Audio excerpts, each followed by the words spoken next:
dengan persoalan kegagalan merealisasikan tentang idea pembangunan yang sudah dijanjikan sejak 1963 lagi, bahawa pembentukan Malaysia bukan persoalan tentang penyatuan unit politik semata-mata, tetapi adalah kemakmuran bersama yang membangun bersama-sama Sabah, Sarawak, Singapura dan Tanah Melayu pada ketika itu. Tetapi implikasinya selepas 60 tahun, persoalan tentang keterbelakangan, isu pembangunan itu masih jelas diperlihatkan di Sabah.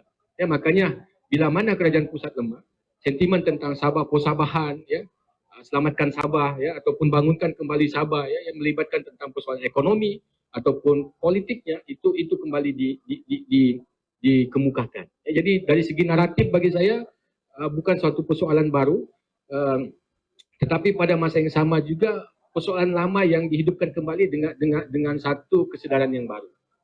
Sifatnya lama, intinya lama, tapi kesedaran yang baru bahawa sekian lama Sabah itu dirasa terpinggir, maka harus sama sudah duduk letaknya dengan kerajaan pusat ataupun persekutuan, untuk sama-sama membangun.